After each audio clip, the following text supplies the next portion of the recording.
Viewers welcome back in program. जी doctor साहब, अगले इशू बारे थोड़े विचार जानना चाहांगे। जी डॉक्टर साहब, की कहना चाहते हो? अगला इशू डिस्कस करने तो पहला मैं दसना चाहांगा कि कल शाम ਨੂੰ 6 ਤੋਂ 8 ਵਜੇ ਤੱਕ ਟਾਈਮ ਸਕੁਅਰ ਦੇ ਵਿੱਚ ਜਿੱਥੇ ਕਿ ਰਾਹੁਲ ਗਾਂਧੀ ਆਇਆ ਹੋਇਆ ਹੈ ਜੀ, ਉਸ ਦੀ ਜਿਹੜੀ ਪਾਰਟੀ ਕਾਂਗਰਸ ਦੀਆਂ ਨੀਤੀਆਂ ਔਰ ਇਸ ਦੇ ਆਪਣੇ ਖਾਨਦਾਨ ਦਾ ਜੋ ਸਿੱਖਾਂ ਪ੍ਰਤੀ ਵਰਤਾਰਾ ਸਾਰੇ ਸਮੇਂ 'ਚ ਰਿਹਾ ਉਹਦੇ 'ਚ ਕੋਈ ਤਬਦੀਲੀ ਨਹੀਂ ਹੈ। ਇਹਨੂੰ ਸ਼ਿੰਗਾਰਿਆ ਜਾ ਰਿਹਾ ਹੈ as a alternate non BJP ਦੀ ਸਰਕਾਰ ਦੇ ਲਈ ਜਦੋਂ ਵੀ ਹੋਂਦ ਚਾਹੁੰਦੀ ਹੈ। ਸੋ ਇਸ ਪ੍ਰੋਟੈਸਟ ਨੂੰ TV 84 ਦੀ ਟੀਮ ਕਵਰ ਕਰੇਗੀ। ਸੋ ਅਸੀਂ ਵੱਧ ਤੋਂ ਵੱਧ ਇਹ ਅਪੀਲ ਵੀ ਕਰਦੇ ਹਾਂ ਕਿਉਂਕਿ ਟਾਈਮਿੰਗ 6 ਤੋਂ 8 ਹੈ ਜੀ ਕਿ ਵੱਧ ਤੋਂ ਵੱਧ ਗਿਣਤੀ ਦੇ ਵਿੱਚ ਸਿੱਖ ਸੰਗਤਾਂ ਸ਼ਮੂਲੀਅਤ ਕਰਨ। ਜੀ ਯੂਨਾਈਟਿਡ ਨੇਸ਼ਨਸ ਜਨਰਲ ਅਸੈਂਬਲੀ 193 ਦੇਸ਼ਾਂ ਦਾ ਇੱਕ ਸਮੂਹ ਹੈ। 6-7 ਬਿਲੀਅਨ ਡਾਲਰ ਦਾ ਇਹਨਾਂ ਦਾ ਬਜਟ ਹੈ। ਦੂਸਰੇ ਸੰਸਾਰ ਯੁੱਧ ਤੋਂ ਬਾਅਦ UN ਹੋਂਦ ਦੇ ਵਿੱਚ ਆਈ ਇਸ ਹੋਪ ਨਾਲ ਕਿ ਦੁਨੀਆ 'ਚ ਫਿਰ ਕਦੇ ਇੰਨੀ ਤਬਾਹੀ ਨਾ ਹੋਏ ਜਿਹੜੀ ਕਿ ਦੋ ਸੰਸਾਰ ਜੰਗਾਂ 'ਚ ਕਰੋੜਾਂ ਲੋਕਾਂ ਦੀ ਹੋਈ। ਜੀ ਇਹਦੇ 'ਚ ਕੋਈ ਸ਼ੱਕ ਨਹੀਂ ਹੈ ਕਿ 1945 ਤੋਂ ਬਾਅਦ ਕੋਈ ਸੰਸਾਰ ਜੰਗ ਨਹੀਂ ਹੋਇਆ। ਲੇਕਿਨ ਜੇ ਅਸੀਂ 1945 ਤੋਂ ਹੁਣ ਤੱਕ ਦੁਨੀਆ ਭਰ ਦੇ ਵਿੱਚ ਕੋਈ ਕੋਲਡ ਵਾਰ ਦੇ ਨਾਂ ਥੱਲੇ ਜਾਂ ਹੋਰ ਇਨਸਰਜੈਂਸੀਜ਼ ਦੇ ਨਾਂ ਥੱਲੇ ਜਿਵੇਂ ਕਰੋੜਾਂ ਲੋਕ ਮਾਰੇ ਗਏ ਉਹਨਾਂ ਦੀ ਗਿਣਤੀ ਕਰੀਏ ਤੇ ਉਹ ਫਿਰ ਦੋਨੋਂ ਵਰਲਡ ਵਾਰਸ ਜਿਹਨੇ ਜੁਆਇਨ ਵੀ ਕਰ ਲਈ ਉਹਨਾਂ ਦਾ ਨੰਬਰ ਉਹਦੇ ਨਾਲੋਂ ਜ਼ਿਆਦਾ ਬਣਦਾ। ਪਰ ਇਹਦੇ ਬਾਵਜੂਦ ਯੂਨਾਈਟਿਡ ਨੇਸ਼ਨਸ ਹਮੇਸ਼ਾ ਇੱਕ ਹੋਪ ਹੈ ਕਿ ਦੁਨੀਆ 'ਚ ਐਟਲੀਸਟ ਔਰ ਅੱਜ ਜਦੋਂ ਕਿ ਨੇਸ਼ਨ ਸਟੇਟ ਦਾ ਕਨਸੈਪਟ ਵਾਪਸ ਆ ਰਿਹਾ ਹੈ, ਇੰਗਲੈਂਡ ਯੂਰਪੀਅਨ ਯੂਨੀਅਨ 'ਚੋਂ ਨਿਕਲਿਆ ਹੈ, ਹਰ ਥਾਂ ਤੇ ਨੈਸ਼ਨਲਿਜ਼ਮ, ਜਰਮਨੀ ਦੇ ਵਿੱਚ ਜਿਹੜੀ ਰਾਈਟ ਵਿੰਗਰ ਇਸਲਾਮੋਫੋਬੀਆ ਸਭ ਪਾਰਟੀਆਂ ਜਿੱਥੇ ਚੋਣਾਂ ਹੁੰਦੀਆਂ ਨੇ ਉੱਥੇ ਔਰ ਈਵਨ ਡੋਨਲਡ ਟਰੰਪ ਉਸੇ ਹੀ ਵੇਵ ਦੇ ਉੱਤੇ ਨਫ਼ਰਤ ਦੀ ਜ਼ੀਨੋਫੋਬੀਆ ਦੂਜੇ ਤੀਜੇ ਆਇਆ। ਸੋ ਅੱਜ UN ਦੀ ਹੋਰ ਵੀ ਜ਼ਿਆਦਾ ਅਹਿਮੀਅਤ ਔਰ ਲੋੜ ਮਹਿਸੂਸ ਹੁੰਦੀ ਹੈ। ਪਰ ਕਿਉਂਕਿ ਡੋਨਲਡ ਟਰੰਪ ਨੇ ਆਪਣੇ ਕੈਂਪੇਨ ਵੇਲੇ ਵੀ ਇਹਨੂੰ ਯੂਜ਼ਲੈਸ ਹੀ ਕਿਹਾ ਸੀ ਔਰ ਹੁਣ ਵੀ ਕਿਉਂਕਿ ਡੋਨਲਡ ਟਰੰਪ ਨੇ ਅੱਜ ਐਡਰੈਸ ਕੀਤਾ ਹੈ UN ਜਨਰਲ ਅਸੈਂਬਲੀ ਨੂੰ। ਉਸ ਤੋਂ ਪਹਿਲਾਂ ਜਿਹੜੇ UN ਸੈਕਟਰੀ ਜਨਰਲ ਹੈ ਮਿਸਟਰ ਐਂਟੋਨੀਓ ਗੁਟਰੈਸ, ਇਹ ਪੁਰਤਗਾਲ ਓਰੀਜਨ ਦਾ, ਉਹਨੇ ਐਡਰੈਸ ਕੀਤਾ ਔਰ ਉਹਨੇ ਇੱਕ ਬੜੀ ਚੰਗੀ ਗੱਲ ਕਹੀ। ਹਾਲਾਂਕਿ ਟਰੰਪ ਨੇ ਬਿਲਕੁਲ ਜੋ ਕੁਝ ਕਿਹਾ ਉਹ ਜਿਵੇਂ ਈਰਾਨ ਵਾਲਿਆਂ ਨੇ ਵੀ ਕਿਹਾ ਕਿ ਵੀ ਇਹ ਤਾਂ ਹੇਟ ਸਪੀਚ ਸੀ ਜੀ ਔਰ ਦੂਜਿਆਂ ਨੂੰ ਵੀ ਇਹ ਲੱਗਾ ਕਿ ਵੀ ਅਮਰੀਕਾ ਦਾ ਜਿਹੜਾ ਪ੍ਰੈਜ਼ੀਡੈਂਟ ਹੈ ਉਹ ਦੀ ਸੁਪਰਮੈਨ ਹੈ ਪਲੈਨਟ ਦੇ ਉੱਤੇ ਕਿਉਂਕਿ ਦੀ ਸੁਪਰ ਪਾਵਰ ਨੂੰ ਰਿਪਰੈਜ਼ੈਂਟ ਕਰਦਾ। ਸੋ ਭਾਵੇਂ ਬਹੁਤ ਕੁਝ ਗਲਤ ਵੀ ਚੱਲ ਰਿਹਾ ਹੋਏ ਉਹਦੇ 'ਚ ਤੁਸੀਂ ਸਟੇਟਸਮੈਨਸ਼ਿਪ ਔਰ ਇਹ ਗੱਲ UN ਦੇ ਸੈਕਟਰੀ ਜਨਰਲ ਨੇ ਕਹੀ this is the time for statesmanship ਔਰ ਟਰੰਪ ਦੇ ਬੋਲਣ ਤੋਂ ਠੀਕ ਪਹਿਲਾਂ ਉਹਨੂੰ ਇਹ ਇਹਨਾਂ ਦਾ ਫਾਰਮੈਟ ਹੁੰਦਾ ਹੈ ਕਿ ਵੀ ਉਹਨੂੰ ਐਡਰੈਸ ਕਰਦੇ ਨੇ। ਪਹਿਲਾਂ UN ਦਾ ਸੈਕਟਰੀ ਜਨਰਲ ਕਰਦਾ, ਫਿਰ ਇਮੀਡੀਏਟਲੀ ਅਮਰੀਕਨ ਪ੍ਰੈਜ਼ੀਡੈਂਟ ਕਰਦਾ, ਫਿਰ 193 ਦੇਸ਼ਾਂ ਦੇ ਲੋਕਾਂ ਨੇ ਆਉਣ ਵਾਲੇ ਦਿਨਾਂ 'ਚ ਕਰਨਾ। ਬਹੁਤ ਵਾਰੀ ਪ੍ਰਾਈਮ ਮਿਨਿਸਟਰ ਪ੍ਰੈਜ਼ੀਡੈਂਟ ਆਉਂਦੇ ਨੇ, ਕਈ ਵਾਰੀ ਫੋਰਨ ਮਿਨਿਸਟਰ ਆਉਂਦਾ। ਸੋ ਇੰਡੀਆ ਦੀ ਇਸ ਵਾਰ ਫੋਰਨ ਮਿਨਿਸਟਰ ਆ ਰਹੀ ਹੈ ਸੁਸ਼ਮਾ ਸਵਰਾਜ ਜਿਹਨੇ ਸੈਚਰਡੇ ਦੁਪਹਿਰੇ 12 ਤੋਂ 2 ਦੇ ਵਿਚਕਾਰ ਜਿਹੜਾ ਬੋਲਣਾ ਔਰ ਕਸ਼ਮੀਰੀਆਂ ਨੇ ਜਿਹੜਾ ਆਲਰੇਡੀ ਪਰਮਿਟ ਲਿਆ ਹੋਇਆ, ਅਜੇ ਰਾਬਤਾ ਤਾਂ ਨਹੀਂ ਸਾਡਾ ਡਾਇਰੈਕਟ ਹੋਇਆ ਲੇਕਿਨ ਅਸੀਂ ਕੋਸ਼ਿਸ਼ ਕਰਾਂਗੇ ਕਿ ਉਸ ਦੇ ਵਿੱਚ ਸ਼ਮੂਲੀਅਤ ਵੀ ਕਰਨ ਦੀ ਔਰ ਉਹਨੂੰ ਕਵਰ ਵੀ ਕਰਨ ਦੀ ਕਿਉਂਕਿ ਅਸੀਂ ਕਦੇ ਅਨਚੈਲੰਜ ਜਾਣ ਨਹੀਂ ਦਿੱਤਾ ਹੈ UN ਜਨਰਲ ਅਸੈਂਬਲੀ ਦੇ ਬਾਹਰ ਕਿਸੇ ਵੀ ਇੰਡੀਅਨ ਰਿਪਰੈਜ਼ੈਂਟੇਟਿਵ ਨੂੰ। ਪਰ ਅਸੀਂ ਜਿਹੜੀ ਗੱਲ UN ਸੈਕਟਰੀ ਜਨਰਲ ਨੇ ਕਹੀ ਕਿ this is the time for statesmanship said the former prime minister of Portugal, we must not sleepwalk our way into war. The UN Security Council has unanimously imposed 9 rounds of sanctions on North Korea since 2006 and Guterres appealed for the 15-member body to maintain its unity on North Korea. ਕਿਉਂਕਿ ਡਰ ਇਹੀ ਸੀ ਇਹੀ ਹੈ ਵੀ north Korea ਜਿਵੇਂ ਉਹ ਇੱਕ ਤੋਂ ਬਾਅਦ ਇੱਕ ਇਰਰਿਸਪੌਂਸਿਬਲ ਬਿਆਨ ਮਿਜ਼ਾਈਲਾਂ ਦਾਗਦਾ ਕਿ ਨਹੀਂ ਦਾਗਦਾ ਪਰ ਉਹ ਬਿਆਨ ਹੁੰਦਾ ਹੈ ਕਿ ਜੀ ਦਾਗ ਦਿੱਤੀ, ਅਸੀਂ ਉਡਾ ਦਿਆਂਗੇ, ਇਹਨੂੰ ਕਰ ਦਿਆਂਗੇ, ਉਹਨੂੰ ਕਰ ਦਿਆਂਗੇ। ਸੋ ਇਹ ਇੱਕ ਬੜੀ ਚੰਗੀ ਐਡਵਾਈਸ ਹੈ UN ਸੈਕਟਰੀ ਜਨਰਲ ਦੀ ਕਿ ਵੀ ਅਸੀਂ ਜਿਹੜਾ ਇਸ ਨੂੰ ਸਟੇਟਸਮੈਨ ਦੀ ਤਰ੍ਹਾਂ ਹੈਂਡਲ ਕਰੀਏ। ਪਰ ਅੱਗੇ ਸਟੇਟਸਮੈਨ ਤਾਂ ਬੈਠੇ ਨੇ ਟਰੰਪ ਸਾਹਿਬ ਤੇ ਟਰੰਪ ਹੋਰਾਂ ਦੀ ਜਦੋਂ ਵਾਰੀ ਆਈ ਤੇ ਉਹਨਾਂ ਨੇ ਪਹਿਲਾਂ ਤਾਂ ਉਹਨੂੰ ਜੋਕ ਕੀਤਾ ਜਿਹੜਾ ਨਾਰਥ ਕੋਰੀਅਨ ਪ੍ਰੈਜ਼ੀਡੈਂਟ ਹੈ ਕਿ ਵੀ ਉਹ ਰਾਕਟ ਮੈਨ, ਪਹਿਲਾਂ ਟਵੀਟ ਵੀ ਕੀਤਾ ਸੀ ਕੱਲ ਕਿ ਹਾਊ ਇਜ਼ ਰਾਕਟ ਮੈਨ, ਉਹਨੂੰ ਸਾਊਥ ਕੋਰੀਅਨ ਪ੍ਰੈਜ਼ੀਡੈਂਟ ਨੂੰ ਪੁੱਛ ਰਹੇ ਔਰ ਉਹਨਾਂ ਨੇ ਕੱਲ ਪਹਿਲੀ ਵਾਰੀ, ਕਿਉਂਕਿ ਪ੍ਰੈਜ਼ੀਡੈਂਸੀ ਤੋਂ ਬਾਅਦ ਪਹਿਲੀ ਵਾਰੀ UN ਜਨਰਲ ਕੌਂਸਲ ਜਿਹੜਾ ਜਨਰਲ ਅਸੈਂਬਲੀ ਨੂੰ ਸੰਬੋਧਨ ਕਰਨ ਦਾ ਮੌਕਾ ਮਿਲਿਆ, ਔਰ ਉਹਦੇ 'ਚ ਉਹਨਾਂ ਨੇ ਕਹੀ ਕਿ ਬਈ ਅਸੀਂ ਜਿਹੜਾ ਨਾਰਥ ਕੋਰੀਆ ਔਰ ਈਰਾਨ ਬਾਰੇ ਬੜੀ ਹਾਰਡ ਲਾਈਨ ਰਹੀ, ਜਿਹੜੀ ਉਹਨਾਂ ਦੀਆਂ ਮੇਨ ਗੱਲਾਂ ਨੇ।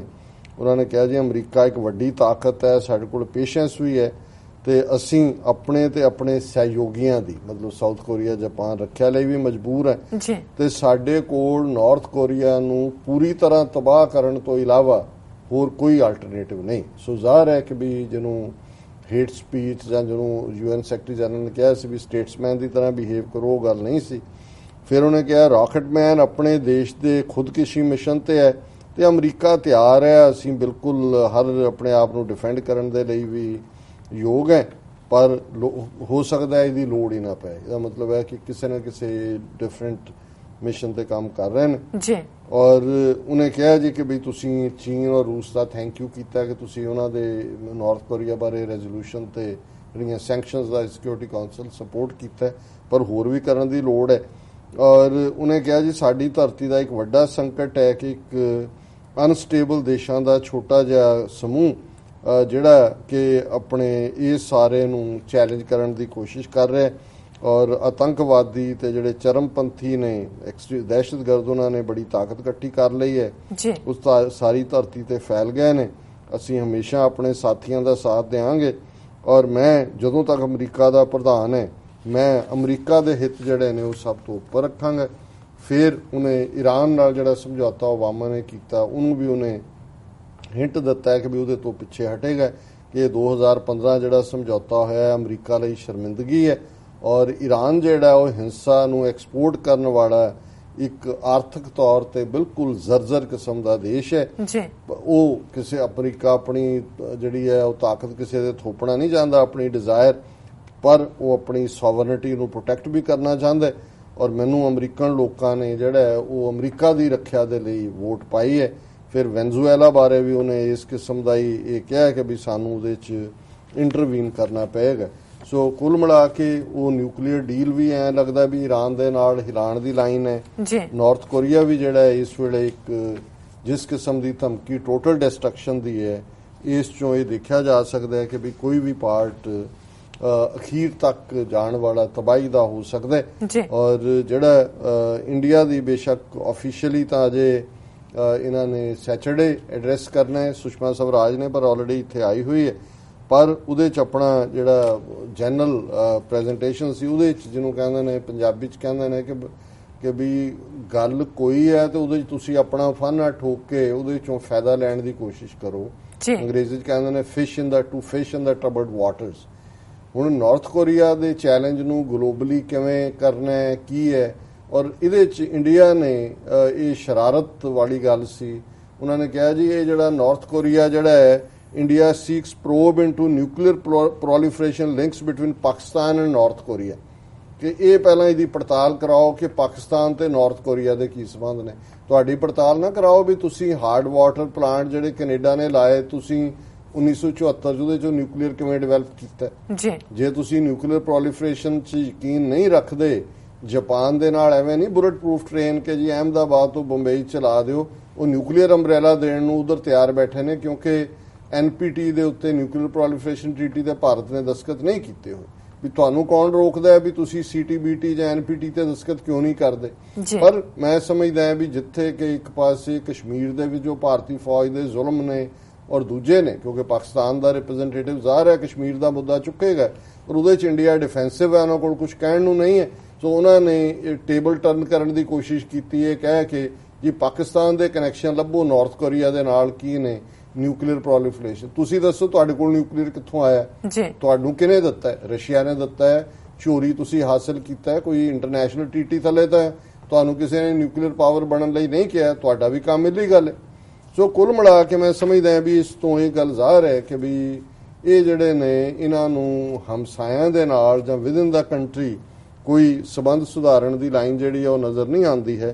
ਔਰ ਇਹੀ ਹਾਲ ਜਿਹੜਾ ਹੁਣ ਬੇਸ਼ੱਕ ਸੂਆਂਗ ਸੂਸ਼ੀ ਮਿਆਂਮਾਰ ਵਾਲੀ ਬੀਬੀ ਉਹ ਆਈ ਨਹੀਂ ਨੋਬਲ ਲੌਰੀਏਟ ਜਿਹੜੀ ਉਹਨਾਂ ਦੀ ਵਰਚੁਅਲੀ ਪ੍ਰੈਜ਼ੀਡੈਂਟ ਹੈ, ਲੇਕਿਨ ਇਹ ਜ਼ਰੂਰ ਹੈ ਕਿ ਵੀ ਜਿਹੜਾ ਇੰਟਰਨੈਸ਼ਨਲੀ ਰੋਹਿੰਗਿਆਂ ਦੇ ਹੱਕ ਦੇ ਵਿੱਚ ਇੱਕ ਵੇਵ ਬਣੀ, ਔਰ ਸਾਡਾ ਕੱਲ ਦਾ ਸੈਗਮੈਂਟ ਵੀ ਜਿਹੜਾ ਰੋਹਿੰਗਿਆ ਮੁਸਲਮਾਨਾਂ ਦੇ ਉੱਤੇ ਸੀ, ਭਾਰਤ ਮੋਦੀ ਸਰਕਾਰ ਦੀ ਨੀਤੀ ਜੀ ਬਹੁਤ ਪਸੰਦ ਕੀਤਾ ਗਿਆ। ਉਹਦੇ ਵਿੱਚ ਬਹੁਤ ਕਮੈਂਟ ਔਰ ਬਹੁਤ ਸਾਰੇ ਵਿਊਜ਼ ਨੇ, ਲੇਕਿਨ ਇਹ ਕਈ ਵਾਰੀ ਇੰਟਰਨੈਸ਼ਨਲ ਪ੍ਰੈਸ਼ਰ 'ਚ ਹੁਣੇ ਅੱਜ ਜਿਹੜੀ ਉਹਦੀ ਸਟੇਟਮੈਂਟ ਹੈ ਉਹਦੀ ਬੀਬੀ ਸੁਸ਼ੀ ਦੀ, ਉਹਨੇ ਕਿਹਾ ਕਿ Myanmar ready to take back refugees subject to verification process, ਕਿ ਅਸੀਂ ਜਿਹੜੇ ਰਿਫਿਊਜੀ ਨੇ ਉਹਨਾਂ ਨੂੰ ਵਾਪਸ ਲੈਣ ਨੂੰ ਤਿਆਰ ਹੈ, ਪਰ ਉਹਦੀ ਵੈਰੀਫਿਕੇਸ਼ਨ ਹੋਏ ਕਿ ਜੀ ਵਿੱਚ ਅੱਤਵਾਦੀ, ਉਹੀ ਜੋ ਮੋਦੀ ਦੀ ਲਾਈਨ ਹੈ ਕਿ ਜੀ ਅਸੀਂ ਅੱਤਵਾਦੀ ਨਹੀਂ ਆਣ ਦੇਣੇ ਇਹ ਉਹ। ਲੇਕਿਨ ਇਹਦੇ 'ਚ ਘੱਟੋ ਘੱਟ ਉਹਨੇ ਕੰਡੈਮ ਜ਼ਰੂਰ ਕਰਨਾ ਸ਼ੁਰੂ ਕੀਤਾ ਹੈ ਕਿ ਜੀ ਹਿਊਮਨ ਰਾਈਟਸ ਵਾਇਲੇਸ਼ਨ ਜਿਹੜੀਆਂ ਨੇ ਉਹਨੂੰ ਅਸੀਂ ਕੰਡੈਮ ਕਰਦੇ ਹਾਂ। ਸੋ ਕੁੱਲ ਮਿਲਾ ਕੇ ਇਟ ਮੀਨਸ ਨਥਿੰਗ ਇੱਥੇ ਆਈ ਤਾਂ ਹੈ ਨਹੀਂ, ਕਿਉਂਕਿ ਇੱਥੇ ਉਹਨੂੰ ਐਂਬੈਰਸਮੈਂਟ ਹੋਣੀ ਸੀ ਇੰਟਰਨੈਸ਼ਨਲ ਮੀਡੀਆ ਦੇ ਸਾਹਮਣੇ, ਪਰ ਘੱਟੋ ਘੱਟ ਜੇ ਅੱਗੋਂ ਤਬਾਹੀ ਰੁਕ ਜਾਏ ਤੇ ਇਸੇ ਨੂੰ ਹੀ ਤੁਸੀਂ ਲਾਹਾ ਕਹਿ ਸਕਦੇ ਹੋ। ਸੋ ਇਹ ਯੂਐਨ ਦੀ ਇਸ ਜਨਰਲ ਅਸੈਂਬਲੀ ਦੇ ਨਾਲ ਰਿਲੇਟਡ ਕਾਰਗੁਜ਼ਾਰੀ ਹੈ। ਜੀ ਡਾਕਟਰ ਸਾਹਿਬ, ਇੱਥੇ ਲੈਣੇ ਆ ਬ੍ਰੇਕ ਤੋਂ ਪਹਿਲਾਂ ਇੱਕ ਵਾਰ ਫਿਰ ਅਸੀਂ ਆਪਣੇ ਦਰਸ਼ਕਾਂ ਦੇ ਸਰੋਤਿਆਂ ਨੂੰ ਅਪੀਲ ਕਰ ਦਈਏ, ਵੀਅਰਸ ਅਸੀਂ ਚਾਹੁੰਦੇ ਹਾਂ ਕਿ ਤੁਸੀਂ TV84 ਦੀ ਵੱਧ ਤੋਂ ਵੱਧ ਮਾਈਕ ਸਹਾਇਤਾ ਕਰੋ। ਤੁਸੀਂ ਆਪਣੀ ਮਾਈਕ ਸਹਾਇਤਾ ਸਾਡੀ ਵੈਬਸਾਈਟ tv84.tv ਤੇ ਜਾ ਕੇ ਪੇਪਰ ਰਾਹੀਂ ਰੀਕਰਿੰਗ ਡੋਨਰ ਬਣ ਕੇ ਕਰ ਸਕਦੇ ਹੋ, ਜਾਂ ਫਿਰ ਤੁਸੀਂ TV84 ਦੇ ਨਾਮ ਤੇ ਚੈੱਕ ਬਣਾ ਕੇ ਸਾਨੂੰ ਮੇਲ ਕਰ ਸਕਦੇ ਹੋ ਸਾਡੇ ਇਸ ਪਤੇ ਤੇ 36-0137 ਲੌਂਗਲੈਂਡ ਸਿਟੀ, ਨਿਊਯਾਰਕ 11101 USA, ਜਾਂ ਫਿਰ ਤੁਸੀਂ ਫੋਨ ਰਾਹੀਂ ਵੀ ਸਾਨੂੰ ਸੰਪਰਕ ਕਰ ਸਕਦੇ ਹੋ 5164060694। ਸ਼ੁਕਰੀਆ ਵੀਅਰਸ, ਤੁਸੀਂ ਕਿਤੇ ਨਹੀਂ ਜਾਣਾ, ਮਿਲਦੇ ਹਾਂ ਆਫਟਰ ਦਿਸ ਸ਼ਾਰਟ ਬ੍ਰੇਕ।